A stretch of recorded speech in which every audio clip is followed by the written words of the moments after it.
बेताल, तुम फिर से आकर पेड़ पे लटक गए। क्या विक्रम, यही तो मेरा शर्त था ना। तुम मेरे अक्ल के साथ धोखा देकर चलाया। चलो बेताल चलो, तुम्हें मेरे साथ जाना ही होगा। चलोगे? ठीक है, चलो फिर।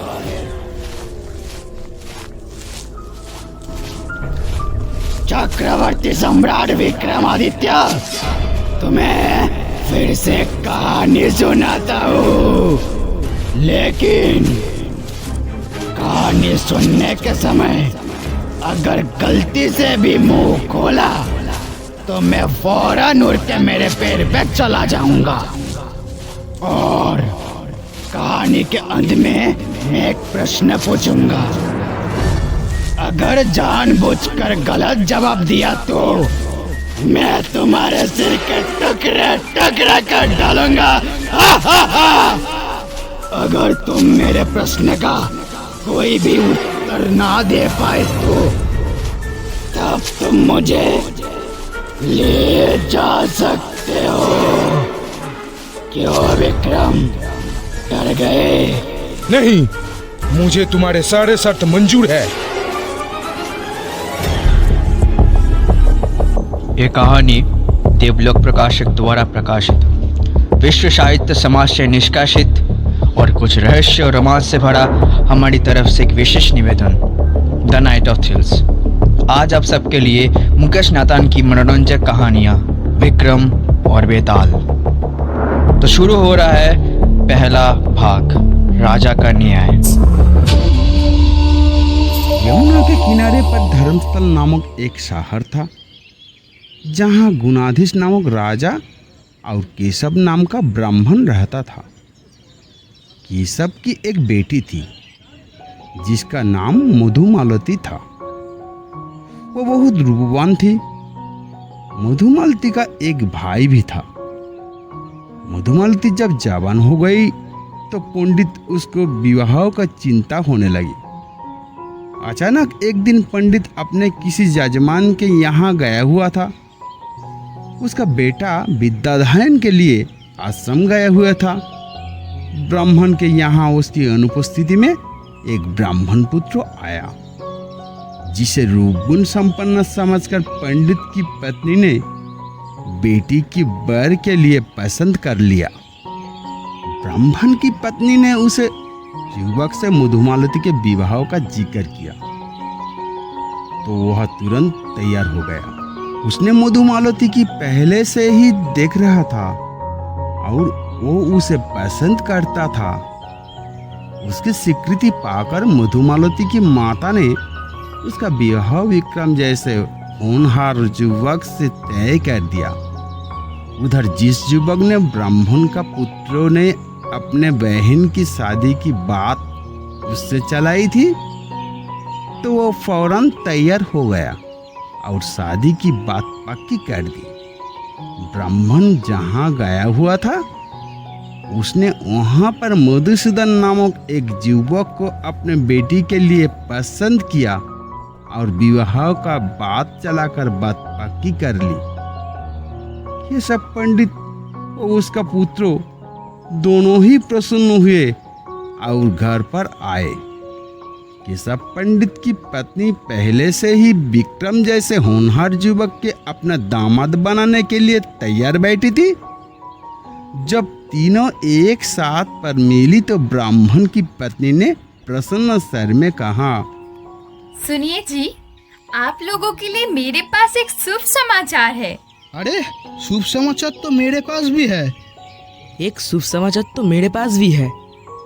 मैंने मधुमालती का विवाह अपने सहपाठी बामन के साथ दिन तारीख देखकर सब तय कर दिया है। क्या कह रहे हो तुम? मैं भी वही खुशखबरी बताने वाली थी। मैंने भी अपनी बेटी का विवाह विक्रम जैसे होनहार युवक के साथ तय कर दिया। मैंने भी दिन तारीख सब तय कर दी है। अब तुम मेरी बात सुनो। मैंने भी मेरी बेटी का विवाह मधुसूदन के साथ तय कर दिया है। मैंने भी दिन तारीख सब तय कर दी है। उसका विवाह मधुसूदन के साथ ही होगा। नहीं पिताजी, मधुमालती का विवाह मेरे मित्र बामन के साथ ही होगा। मैंने अपने मित्र को वचन दिया है। वो तीनों अपने अपने पक्ष पर जोर दे रहे थे। उन तीनों का बहस समाप्त होने का नाम ही नहीं ले रही थी। आखिर में वो निर्णय हुआ कि जिसकी जिन तारीख पहली होगी उसकी साथ शादी कर दी जाएगी।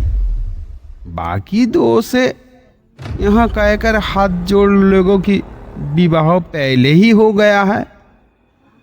परंतु संयोग ऐसा हुआ कि उन तीनों को दिन तारीख एक ही थी। अब समस्या गंभीर हो गई थी। शादी का दिन निकट आता जा रहा था। एक दिन पूर्व यहाँ तय किया गया कि मधुमालती उन तीनों में से जिसको चाहेगी माला डालकर अपने पोती चुन लेगा। उससे अच्छे उपाय कोई भी नहीं हो सकता था। निश्चित तारीख पर ये तीनों ही ब्राह्मण पुत्र अपने अपनी बारात लेकर आ गए। मधुमालती वधू के रूप में सज गई। अभी वो बाहर नहीं आई थी तथा माला डालकर किसी ने चून भी नहीं पाई थी कि अंदर से शोर मच गया। मधुमालती को एक भयंकर सांप ने डांस लिया। जहां खुशी का आलम था वहीं पर कहरम मच गया। वो तीनों ही ब्राह्मण पुत्र रूप गुण में एक से बढ़कर एक थे।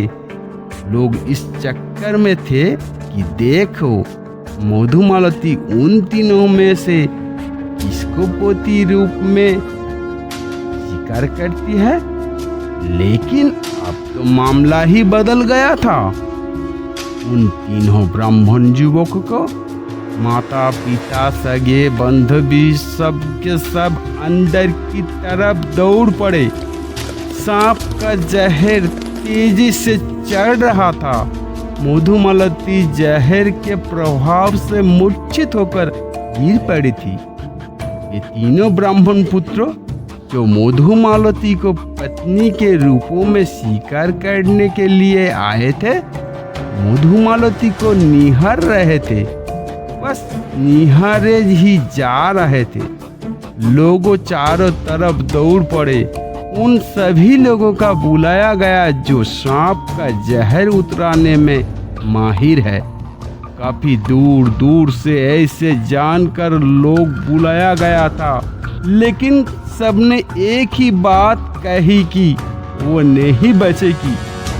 एक ने कहा पंचमी, षष्ठी, अष्टमी, नवमी व 14 यदि इन तिथियों को साथ काट ले तो आदमी जीवित नहीं बचता। दूसरों ने कहा अगर मंगलवार और शनिवार को कोई सांप काट ले तो वो नहीं बचता।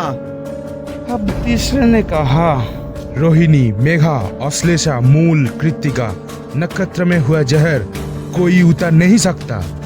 चौथे ने कहा इंद्रिय, उदर, कपाल, कूंच, नाभि इन अंगों से चढ़ा हुआ जहर कोई नहीं उतर सकता।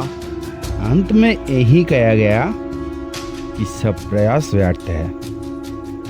अब इसका अंतिम संस्कार कर दिया जाए। उन सब लोगों की उपस्थिति में मधुमालती की लाश की चिता पर रख दिया और अग्नि प्रज्वलित कर दी गई। उसकी चिता की धू धू जलते देखकर सब लोग वहां से चले गए।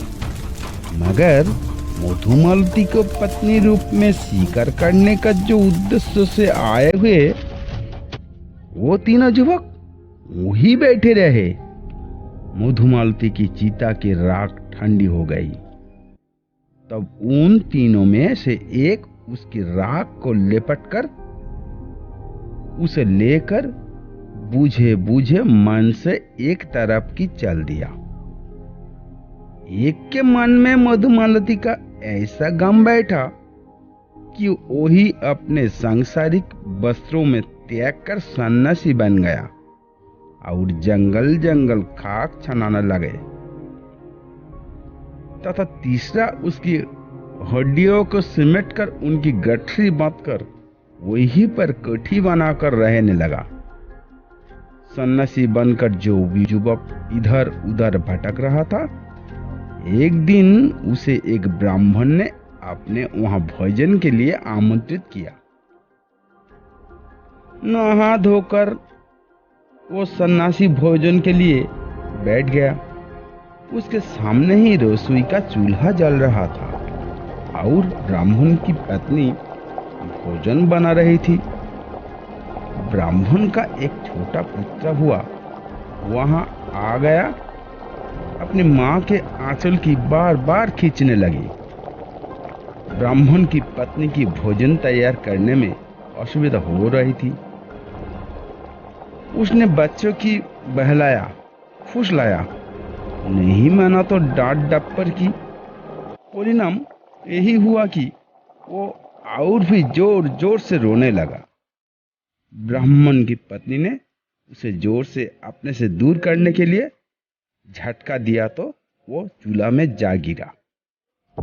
सन्यासी को वही देखकर अत्यधिक आश्चर्य हुआ और ब्राह्मण की पत्नी ने अपने पुत्र की जलती आग में से निकलने का कोई प्रयास नहीं किया, बल्कि आराम से अपने कार्य में लगी रही। सन्यासी क्रोध और ग्लानि से भर उठा। वह आसन छोड़कर खड़ा हो गया तथा चलने लगा। ब्राह्मण की पत्नी ने सन्यासी को रोकते हुए कहा, क्या बात है ब्राह्मण देवता, अब कहाँ जा रहे हो? भोजन कीजिए। राम राम। यहाँ का आमंत्रण स्वीकार करके मैंने घोर अपराध कर लिया है। यहाँ पर आदमी नहीं पिशाच रहते हैं। तुम लोगों ने बच्चे को आग में जलाकर राख कर दिया और किसी को कोई दुख नहीं, गम नहीं। कैसे इंसान हो तुम लोग? उसकी बातें सुनकर गृहस्वामी ब्राह्मण हंसा और बोला, सुनिए ब्राह्मण देवता, उस बच्चे की हमें इसलिए कोई चिंता नहीं है क्योंकि हमारे पास संजीवनी विद्या की पोथी है। जब राख ठंडी हो जाएगी, बच्चे को फिर जीवित कर लिया जाएगा। सन्यासी को विश्वास नहीं हुआ। सन्यासी को विश्वास दिलाने के लिए ब्राह्मण अंदर कक्ष में जाकर संदूक से संजीवनी विद्या वाली पोथी उठा लाया। चूल्हे की राख ठंडा हो जाने पर उसने मंत्र पढ़कर फूंक मारी। तुरंत बच्चा उठकर खड़ा हो गया। बच्चे को जीवित देखकर सन्यासी ने भोजन किया। भोजन करते समय वो सोच रहा था कि यदि पोती मेरे हाथ लग जाए तो मैं मधुमालती को पुनः जीवित कर सकता हूँ। ब्राह्मण ने सन्यासी के रात्रि के विश्राम करने के लिए कहा और उसने प्रसन्नतापूर्वक स्वीकार कर लिया। रात्रि में उस ब्राह्मण, उसके पत्नी तथा परिवार के अन्य सभी सदस्य सो गया, मगर सन्यासी ना सो सका। उसके आंखों में नींद का नाम और निशान भी नहीं था। उसके मन मस्तिष्क पर तो वही संजीवनी विद्या वाली पोथी छाई हुई थी। तब जबकि उसकी पक्का विश्वास हो गया कि परिवार के सब लोग गहरी नींद से सो गया, तो वो धीरे से अपने शयन से उठकर अंदर उस कक्ष में पहुंचा, जहां पर बक्स में वो पोथी की रखी हुई थी। उसने धीरे से बक्सा खोलकर पोथी निकाली और फौरन वहां से चल दिया। चलता हुआ बस उस स्थान पर आया जहां पर हड्डियों के सिमट हुए ब्राह्मण युवक कोठी बनाकर रह रहा था। संयोग से वही युवक भी जो मधुमालती की चिता की राख को सिमट कर ले गया था वहां आ गया। संजीवनी विद्या की पोथी लेकर आने वाले युवक उन दोनों की बताए कि वह कौन सा ज्ञान प्राप्त करके लौटा है। आश्चर्य से भरे हुए एक युवक ने हड्डियों की फैलाया, दूसरे ने उस पर राख बिखारी। सन्यासी ने वही पोथी खोलकर संजीवनी मंत्र पढ़ना प्रारंभ किया। उसने मंत्र पढ़कर उस पर फूंक मारी। उसके मंत्र पढ़कर फूंक मारते ही अविस्मरणीय चमत्कार हुआ। मधुमालती उठ बैठी। ऐसा लगा जैसे वो सोकर जागी हो। उसके मुख पर मलिनता का नाम और निशान नहीं। सुबह की ओस की तरह एकदम तरताजा। अब मधुमालती का जीवित देखकर एक तीनों उस बात के लिए विवाद करने लगे कि वो किसकी पत्नी बने। मधुमालती के हड्डियां समट रखने वाला युवक ने कहा, यदि मैं हड्डियों को संभल कर ना रखता तो मधुमालती कदापि जीवित ना हो पाती। राखों को अपने साथ रखने वाला जो युवक, उसने कहा, यदि मैं राख समेट कर ना ले जाता और इतने दिनों तक संभाल कर ना रखता तो ये जीवित ना हो पाती। सन्यासी ने कहा, उसे तो जलाकर समाप्त कर दिया गया था। उसे तो मैंने संजीवनी के द्वारा जीवित किया है। वो मेरी है, उस पर मेरा अधिकार है। मधुमालती के जीवित हो जाने की बात लोगों तक भी पहुंच गई थी और इस असत्य लगने वाले सत्यों का देखने के लिए वो लोग वहां आने लगा। मधुमालती की माता पिता और भाई भी प्रसन्न हुए, वहां आए। उन्होंने मधुमालती को गले से लगाया, परंतु उन तीनों ब्राह्मण युवक की समस्या जो कि तय थी, अभी वो निर्णय न ही पाया था कि मधुमालती किसकी पत्नी बने। बात नगर के राजा गुणाधीश तक जा पहुंचा। उन्होंने उन तीनों ब्राह्मण पुत्र के बुला लिया और उन तीनों को ही बात बड़े ध्यान से सुनी। गुणाधीश ने कहा, लेकिन वो एक की पत्नी हुई। उसने बाकी दोनों को भी संतुष्ट कर दिया। अपनी कथा समाप्त करने के बाद बेताल ने एक बार राजा पर नजर डाली। तुम्हारे राय में राजा गुणाधीश ने किसको मधुमालती का पति ठहराया होगा और बाकी दोनों ब्राह्मण पुत्रों को किस तरह संतुष्ट किया होगा? विक्रम, याद रखना, यदि जानबूझकर अपने विवेक से उत्तर ना दिए तो मैं तुम्हारे सर के टुकड़े टुकड़े कर डालूंगा। तुम्हारा न्याय और बुद्धिमत्ता सारे संसार में प्रसिद्ध है। बोलो विक्रम, उत्तर दो, जल्दी से जवाब दो। सुनो बेताल, राजा ने मधुमालती की राख सजो कर रखने वाले युवक के पक्ष में निर्णय दिया होगा। बिल्कुल ठीक कहा विक्रम। अब ये भी तो बता दो, ये निर्णय किस प्रकार से किया? बेताल, जीवन प्रदान करने वाला जनों की होता है। सन्यासी युवक ने मधुमालती को नया जीवन दिया था, अतः वो मधुमालती का पिता हुआ। जिस युवक ने उसका हड्डियां रखी थी, वो नियम के अनुसार बेटे का कर्ज कर रहा था, इसलिए वो उसका पुत्र हुआ। और जो युवक उसको राग लिए हुए था, वही उसका पति बन सकता है। फंस गए विक्रम, फिर से फंस गए। रुक जाओ बेताल, रुक जाओ, मैं फिर से आ रहा हूँ तुम्हें लेने।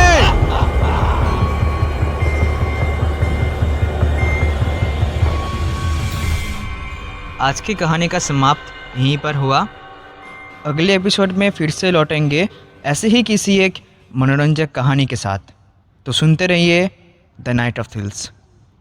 आज की कहानी अच्छी लगी तो लाइक, शेयर एंड सब्सक्राइब ज़रूर करना, और हाँ, बेल आइकन भी ज़रूर ऑन कर देना। तो मिलते हैं नेक्स्ट एपिसोड में। बाय।